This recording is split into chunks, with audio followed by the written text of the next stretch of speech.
এথিক্সে monopoly কখনোই কোনো একটা সুষ্ঠু বিজনেস পরিবেশ না। তাহলে আমি সারা দুনিয়া থেকে বন্ধ করে দিই, আমি Pakistan, India, Indonesia, turkey, Uzbekistan কোথা থেকে সুতা আনতে পারবো না। আমার লোকাল সুতা যে কোয়ালিটি আপনাকে ইউজ করতে হবে, যে সুতা আছে এটা দিয়ে আমার এখন বানাইতে হবে। কেন? আপনি যদি ইন্ডিয়া যদি তার কষ্টের দিকে লতে দেয়, খুব ইজি, আপনি প্রুফ করে দেন, প্রুফ করে এন্টি ডাম্পিং বসাই দেন, সেখানে তো আমাদের কোনো সমস্যা নাই। এবং এটা আমরা বারবার বলছি যে প্রয়োজনে ইন্ডিয়া যেমন আমাদের উপর এন্টি ডাম্পিং দেয়, ইন্ডিয়া সুতার উপর এন্টি ডাম্পিং দেন। এইটা সম্পূর্ণ আমার মনে হয় পুরোপুরি সঠিক না। এই কারণেই তারা এন্টি ডাম্পিং এর পথে না গিয়ে আমাদের হাত পা বাঁধার পথে গেছে। আর স্টক যদি হয়, দেখেন আমরা কেউই ভালো নাই, আমার 200-250 গার্মেন্টস বন্ধ হয়ে গেছে, বাকিরা আমরাও আইসিইউর মধ্যে আসি, কিন্তু তাই বলে তো আরেকজনকে মাইরে আমি আর বাঁচতে পারবো না। যার যার ব্যবসা তার তার করতে হবে। ওনারা কিভাবে উদ্ধার হবেন সেটা ওনাদের পলিসি তৈরি করতে হবে, কিন্তু আরেকজনকে আটকায় না, আরেকজনকে মারে না। ওনাদের একমাত্র বায়ার আমরা। যেখানে আমি যদি অন্য একটা কোশ্চেন করি, ইন্ডিয়া এক্সপোর্ট করে, পাকিস্তান এক্সপোর্ট করে, ইন্দোনেশিয়া এক্সপোর্ট করে, ইভেন টার্কি এক্সপোর্ট করে, উজবেকিস্তান এক্সপোর্ট করে, আমরা বাংলাদেশ করে শুধু এক্সপোর্ট করতে পারে না।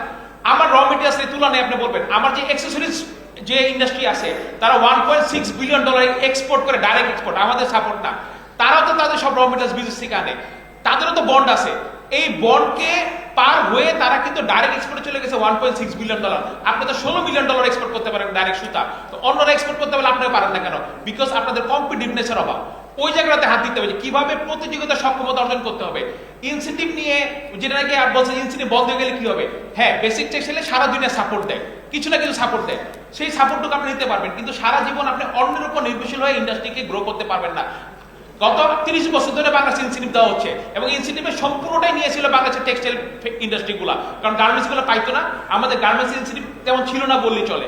ওভেন বলেন, নিট বলেন, এটা নিটের যেটা দেওয়া হয়তো লোকাল সুতা ইউজের জন্য। 30 বছর ইনসেন্টিভ নেওয়ার পরে এটা সক্ষমতাটা কোথায় দাঁড়াইছে? আজকে এই কথাগুলো আমাদের কোশ্চেন করতে হবে।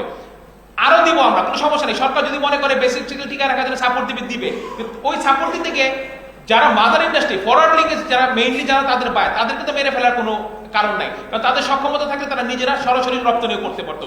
সেই জায়গাতে আমাদের নজর দিতে হবে।